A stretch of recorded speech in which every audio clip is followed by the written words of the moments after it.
नमो तस्से भगवतो अर्हतो सम्मा संबुद्तस्से। इद सोचति पेच सोचति पापकारी उभयथ सोचति सो सोचति सो व्यज्ञति दिस्वा कम किलिठ मतन। जो पाप करता है वो पापकारी व्यक्ति यहाँ पर भी दुखी होता है और परलोक में भी दुखी होता है।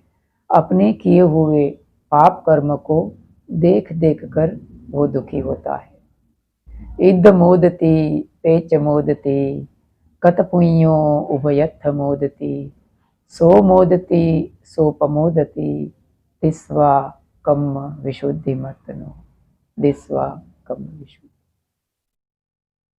जो पुण्य कर्म करता है वो व्यक्ति यहाँ पर भी सुखी होता है, यहाँ पर भी मुदित होता है और परलोक में जाकर भी मुदित होता है, प्रसन्न होता है। अपने किए हुए पुण्य कर्म को देख देख कर वो प्रसन्न होता है, मुदित होता है। साधु साधु।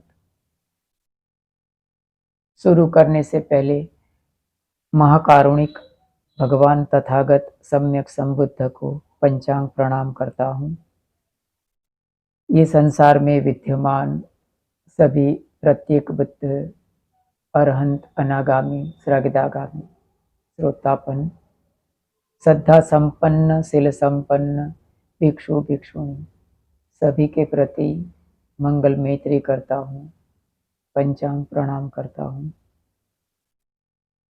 वर्तमान में बोध गया में महाबोधि महाविहार को लेकर जो आंदोलन चल रहा है, बीटीएमसी एक्ट 1949 को रद्द करने के लिए और महाविहार की मुक्ति के लिए बहुत सारे भिक्षु भिक्षुणी, उपासक उपासिका संघर्षमय है। सभी के लिए मैं मंगल कामना करता हूँ। सबका स्वास्थ्य अच्छा रहे और सरकार की तरफ से सकारात्मक निर्णय मिले। बाबा साहब के प्रति कृतज्ञता व्यक्त करता हूँ, जिसकी बदौलत आज हम धम्म के मार्ग पर हैं और इस चैनल व्हील ऑफ धम्म को देख रहे आप सब श्रद्धावान उपासक उपासिकाओं के प्रति मंगल मैत्री करता हूँ। साधु साधु। धम्मपद गाथा 15 और 16। शुरुआत में जो गाथा मैंने बताया उसी को लेकर आज की धम्म देशना है। धर्म और संप्रदाय को लेकर कुछ कुछ बातें अनिवार्य रूप से जुड़ी होती हैं। कोई भी धर्म हो, कोई भी संप्रदाय हो, वो है पाप और पुण्य, कर्म का सिद्धांत। हम जो कर्म करते हैं उसका फल हमें मिलता है।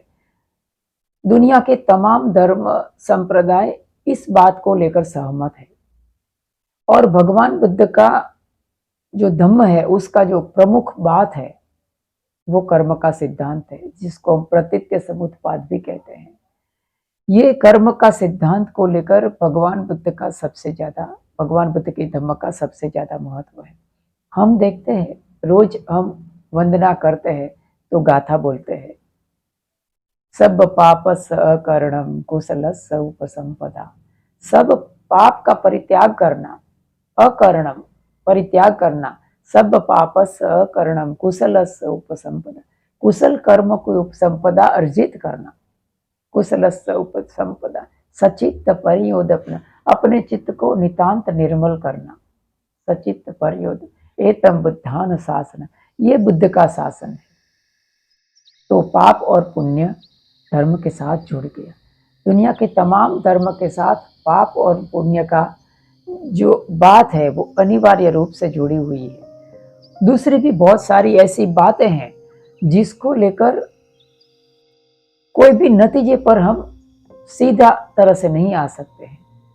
जैसे कि देवी देवता है, स्वर्ग है, नरक है, पाप है, पुण्य है, भूत प्रेत है, पुनर्जन्म है, ये सब बातें हैं वो तमाम धर्म संप्रदाय के साथ अविभाज्य रूप से जुड़ी है, लेकिन इसका कोई नतीजा ठोस नहीं है, इसका कोई भी परिणाम नहीं है।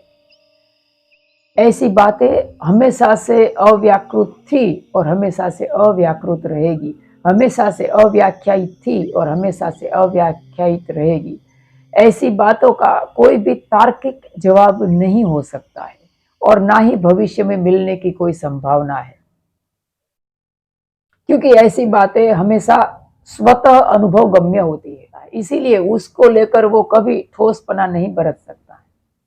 इसीलिए ऐसी जो बातें हैं वो हमेशा तर्क के क्षेत्र में नहीं आ सकती। तर्क कभी बांझ नहीं होता। एक तर्क के पीछे 100 तर्क खड़े होंगे, उसका कोई जवाब नहीं मिल सकता है। कुछ बातें ऐसी होती हैं जिसको हम समझ सकते हैं लेकिन समझा नहीं सकते। कुछ बातें ऐसी होती हैं जिसको हम समझ भी नहीं सकते हैं, समझा भी नहीं सकते, लेकिन उसका सिर्फ अनुभव होता है। तो ऐसी बातें तर्क से परे होती है, उसको कभी समझा नहीं सकते हैं, इसका कभी कोई आंसर नहीं मिलेगा। उसका प्रत्युत्तर के लिए ये जो दुनिया है हमेशा से 2 गुटों में बटी रहेगी। एक कहेगा हाँ, एक कहेगा ना, और दोनों के पास साबित करने के लिए कोई आंसर, कोई भी ठोस सबूत, कोई भी ठोस पुरावा नहीं होता है। किताब कभी आखिरी न्याय का माध्यम नहीं बन सकती। तो पाप और पुण्य है वो भी इसी क्षेत्र का पहलू है। न्यूटन ने भौतिकवाद को लेकर, भौतिक चीजों को लेकर उसने सिद्धांत दिया है, for every action there is equal and opposite reaction.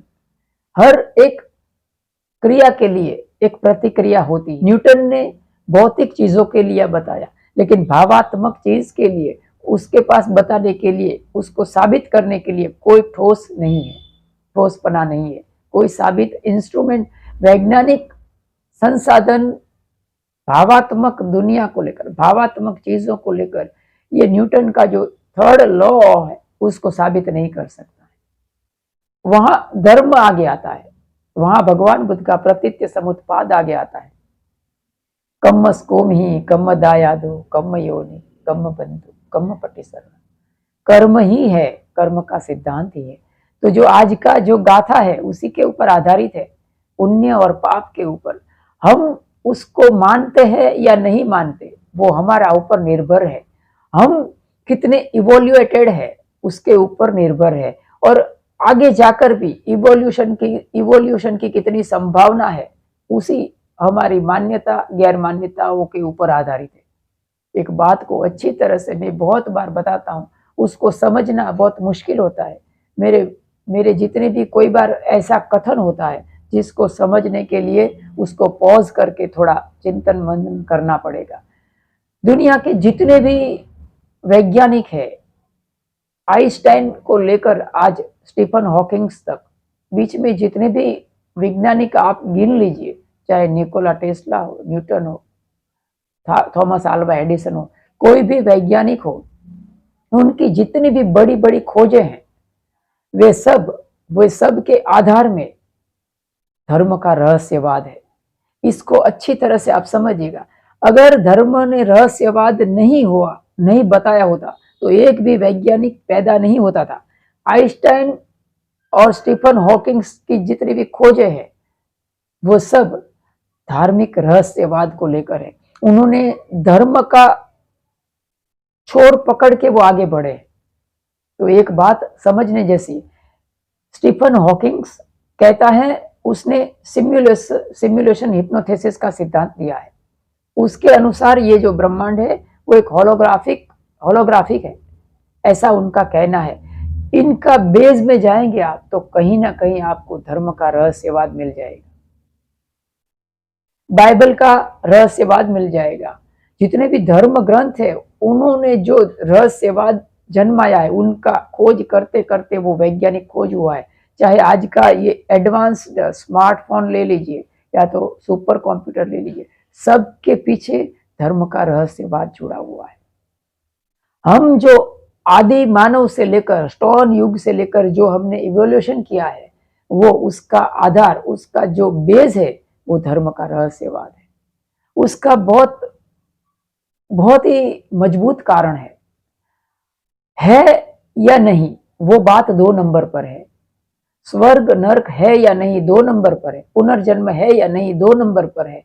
स्वर्ग नरक पुनर्जन्म, भूत प्रेत, या तो ये पाप पुण्य है या नहीं वो बात 2 नंबर पर है। मुख्य बात यह है, बुद्धि को लेकर अगर हम नहीं मानते हैं तो हमारा खोज के ऊपर पूर्ण विराम आ जाएगा। खोज के ऊपर पूर्ण विराम आने के साथ ही हमारा इवोल्यूशन रुक जाता है। इवोल्यूशन रुक गया तो समझ लीजिए कि डिवोल्यूशन चालू हो जाता है।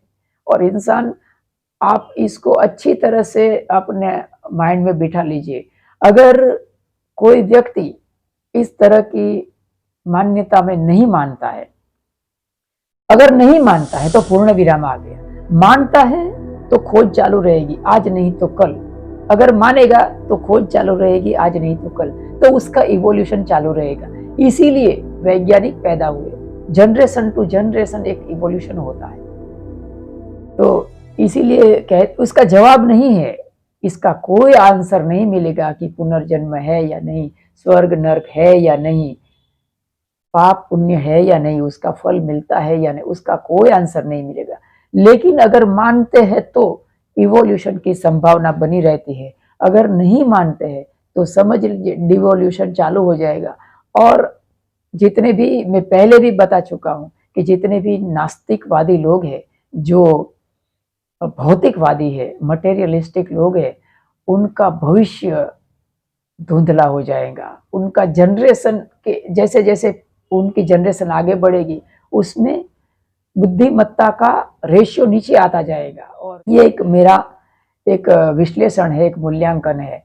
फिर से मैं कहता हूं कि ऐसी जो जिसके ऊपर प्रश्नार्थ चिन्ह है, ऐसी बातों का किसी के पास ठोस सबूत नहीं है, ना ही मिलने वाला है। हाँ, ऐसा करना कुछ कि आपका खोज जारी रहे।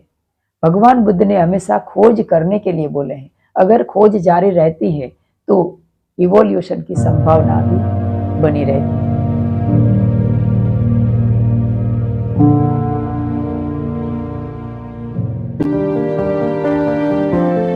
To accelerate the wheel of Dhamma, subscribe the channel and press the bell icon. भगवान बुद्ध ने ये 2 गाथाएं कही थी।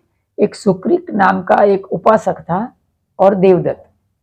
ये दोनों के अनुसंधान में ये 2 गाथा बताई गई थी कि इद्ध सोचती पेच पापकारी उभयथ सोचती, उनको लेकर ये बताया था। एक सुक्रिक नाम का एक उपासक था जो कसाई का धंधा करता था। उसको लेकर ये गाथा बताया है कि वो कसाई का धंधा करता था और वो उनका जो जीवन यापन है वो डुक्कर, यानी जिसको हम सुअर कहते हैं, इसी के आधार पर उसका नाम सुक्रिक पड़ा था। तो सुअर को वो उसको मारता था और उसके मांस को बेचता था। उसका परिवार और वो भी पेट भरते थे उसी मांस से। बात इतनी होता तो ठीक था, लेकिन वो सुअर को बहुत तड़पा तड़पा के मारता था। धम्मवाणी में कहा गया कि वो सुअर को पहले उसको मानी अच्छी तरह से खाना खिलाता पिलाता, तगड़ा करता, फिर उसको गर्म पानी, उसका नली लेकर उसके पेट में गर्म पानी डालता ताकि उसका जो मल द्वार है उससे सब कुछ गंदगी निकल जाए। गरम गरम पानी से वो सुअर चिल्लाता रहता। फिर उसको बहुत गरम गरम पानी से उसको इतना गरम गरम पानी डालता ताकि उसका सब बाल है वो निकल जाए, उसके बाल को सब निकाल देता था। फिर इस तरह से तड़पा तड़पा कर वो सुअर को मारता था। फिर उसका खून में उसका मांस है उसको भूंजता था, फिर वो उसका परिवार वो खाते थे और बाहर बेचते थे। इस तरह का वर्णन है वो धम्मवाणी में मिलता है। तो होता यह है कि सुक्रिक को एक समय ऐसा आता है कि उसको सुअर मिलना बंद हो जाता है। 1 हफ्ते तक उसको सुअर नहीं मिलता है। अभी एक संस्कार बन गए, एक आदत बन गया, तो उसको सुअर नहीं मिलने के कारण उसकी हालत बहुत दयनीय हो जाती है। वो चिल्लाता है, सुअर की भांति चिल्लाता है और इतना आक्रंद करता है जोर जोर से, जैसे सूअर चिल्लाता है उसकी आवाज में चिल्लाता है, जमीन पर वो तड़फड़ता है, सूअर नहीं मिलता है इसीलिए। तो लोग, उनका जो परिवार वाले थे और बाहर के अड़ोस पड़ोस में उनकी आवाज जाती, सब लोग उनको डांटने के लिए आते थे। तो परिवार वालों ने उनको बांध दिया और बांध कर नीचे जो भूगर्भ में, उस भूगर्भ में रख दिया, तो उनकी आवाज बाहर तक जाती थी। ऐसा करते करते वो बुरे मौत मर गया। भगवान बुद्ध के पास बात गई तो भगवान बुद्ध ने कहा कि उसका कर्म का फल उसको मिला। इद सोचती पेच सोचती पाप कार्य उभयत सो। जो यहाँ पर भी दुखी होता है और परलोक में भी दुखी होता है। मैंने पाप कर्म किया है ऐसा उसको दिखता है, ऐसा देख देख कर वो दुखी होता है। तो ये सुकृत बुरे मौत मारा जाता है। उसी तरह भगवान बुद्ध दूसरी गाथा भी कहते हैं कि अगर हम अच्छा कर्म करते हैं, इद मोदती पेच मोदती कत पुण्यो उभयथ मोदती, हम पुण्य कर्म करते हैं तो हमारा पुण्य कर्म हमें याद आता है और पुण्य कर्म को याद करके करते करते हम यहाँ भी सुखी होते हैं और परलोक में भी हम सुखी होते हैं। इस तरह भगवान ने सुकृत जो कसाय था उसको लेकर ये गाथा बताया था। तो आज इतना ही रखते हैं। सबका मंगल हो, सबका मंगल।